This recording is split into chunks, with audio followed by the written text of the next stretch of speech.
Hello friends, good evening, नमस्कार। एक बार फिर से आप सभी का हार्दिक स्वागत और हार्दिक अभिनंदन है। दोस्तों, प्राचीन इतिहास की श्रृंखला चल रही है और इस इतिहास की श्रृंखला के अंतर्गत एक वीडियो मैंने आपको प्रोवाइड किया है जिसमें सिंधु कालीन सभ्यता और वहां से जितने भी प्रश्न आपके पूछे गए हैं अब तक के इतिहास में उस पर चर्चा की गई थी।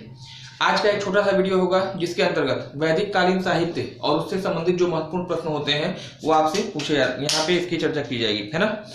आगे बढ़ने से पहले अगर आप चैनल पे पहली बार आए हैं, चैनल को सब्सक्राइब करके बेल आइकन को प्रेस कर दीजिएगा, क्योंकि ऐसे ही नॉलेजफुल कंटेंट मैं आपको प्रोवाइड करता रहता हूँ। वैदिक कालीन साहित्य में 4 वेदों का प्रमुखता से नाम लिया जाता है। 4 वेद हैं आपके इतिहास में। एक आपका ऋग्वेद आता है, ऋग्वेद, यजुर्वेद, सामवेद और आपका अथर्ववेद। इन चारों वेदों की अपनी अपनी विशेषताएं हैं और इन चारों ही वेदों से प्रश्न आपके हमेशा एग्जाम में पूछ लिए जाते हैं। सबसे पहले ऋग्वेद की बात करिएगा तो ऋग्वेद जो है भारतीय इतिहास का प्राचीनतम वेद है। ऋग्वेद भारतीय इतिहास का प्राचीनतम वेद है और यह वेद, इस वेद में कुल मंत्रों की संख्या अगर आपसे पूछी जाती है तो 10,600 मंत्र, मतलब 10,000 से अधिक मंत्र इसमें संकलित हैं। कुल सूक्तों की संख्या आपसे पूछी जाती है 1028 सूक्त बताइएगा। और वहीं अगर बात करिएगा कितने मंडल में यह विभक्त है तो 10 मंडल, याद रखिएगा 10 मंडलों में यह आपका वेद आपका क्या होगा, विभक्त होगा।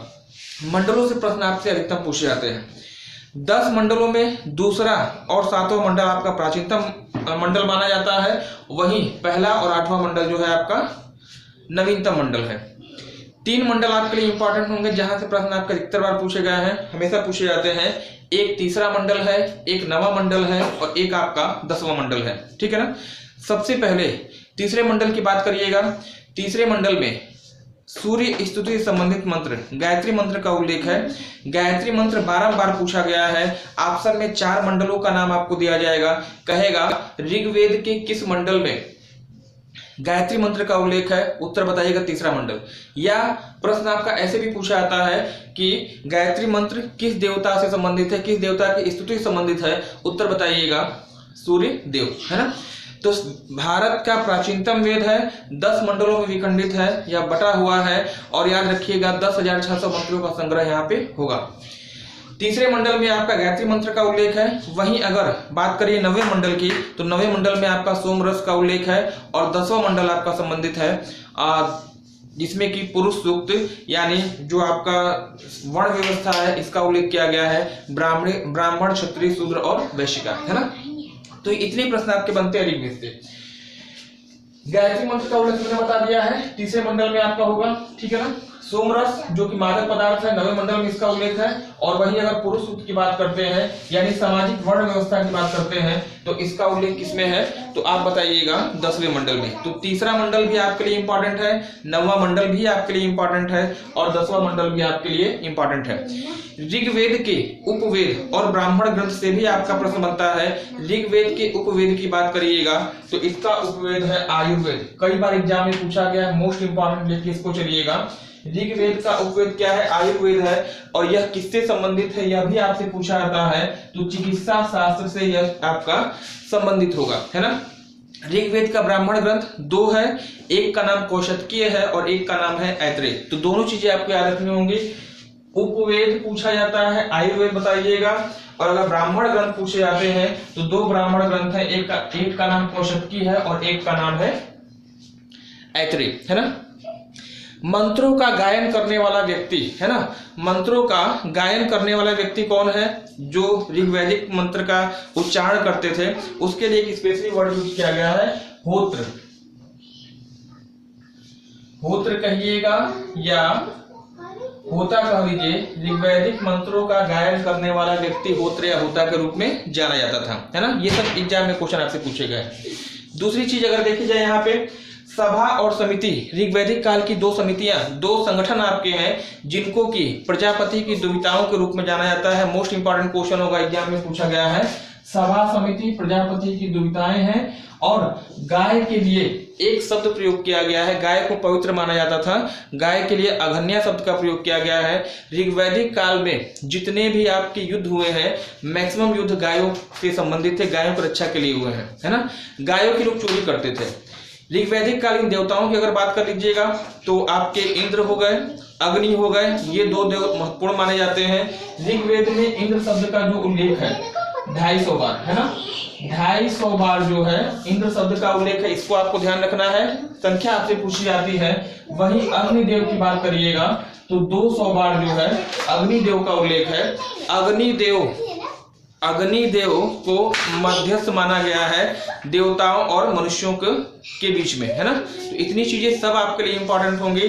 सरस्वती शब्द कई बार आपसे पूछा गया है। सरस्वती की अगर बात कर लीजिएगा तो सरस्वती शब्द जो है इसके लिए एक शब्द प्रयोग किया गया है नदीतिमा, है ना।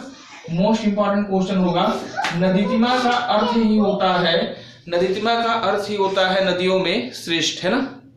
ये सब क्वेश्चन एग्जाम में आए हुए। 4 नदियों का नाम देगा, गंगा देगा, यमुना देगा, गोदावरी देगा और सरस्वती देगा। कहेगा ऋग्वैदिक काल में किस नदी के लिए नदीतिमा शब्द का प्रयोग किया गया है, उत्तर आप बताइएगा। नदियों में श्रेष्ठ यानी नदीतिमा कौन है, सरस्वती है। इतनी विशेषताएं हैं आपकी ऋग्वेद की। दूसरा वेद आपका आता है यजुर्वेद। यजुर्वेद की बात कर लीजिएगा तो एकमात्र ऐसा वेद, चारों वेदों में एकमात्र ऐसा वेद है, चारों वेदों में एकमात्र ऐसा वेद है जिसकी रचना दोनों रूपों में की जाती है, मतलब गद्य में भी है और पद्य में भी है। इसके 2 रूप है, एक शुक्ल यजुर्वेद याद रखिएगा, एक कृष्ण यजुर्वेद याद रखिएगा। शुक्ल यजुर्वेद की रचना जो है पद्य शैली में की गई है और वहीं कृष्ण की अगर बात करिएगा तो गद्य शैली में इसकी रचना की गई है। उपवेद और ब्राह्मण ग्रंथ, ये दोनों मतलब चारों वेदों के उपवेद भी आपसे पूछे जाते हैं, चारों वेदों के जो है ब्राह्मण ग्रंथ भी आपसे पूछे जाते हैं। यजुर्वेद के अगर उपवेद की बात करिएगा तो इसका नाम क्या है, धनुर्वेद, जो कि युद्ध कला से संबंधित है। और वहीं अगर ब्राह्मण ग्रंथ की बात कर लीजिए तो तैत्तिरीय और शतपथ, ये दोनों ही जो है इसके ब्राह्मण ग्रंथ होंगे। चारों वेदों का उपवेद आपको याद रखना है, चारों वेदों का ब्राह्मण ग्रंथ याद रखना है, और चारों वेदों के मंत्रों का गायन करने वाला जो व्यक्ति है, जो पंडित होते थे, उनके लिए एक स्पेशली वर्ड यूज किया गया है। ऋग्वेद में होत्र कहा गया है मंत्रों गायन करने वाला व्यक्ति को।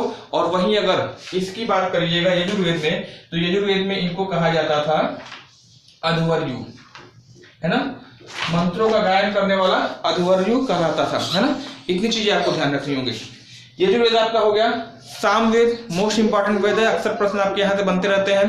भारतीय संगीत का जनक पूछा जाता है, किस वेद को भारतीय संगीत का जनक माना जाता है, उत्तर बताइएगा सामवेद। 1875 मंत्र हैं और सभी कैसे हैं, गायन शैली में होंगे, है ना। एक चीज हो गई।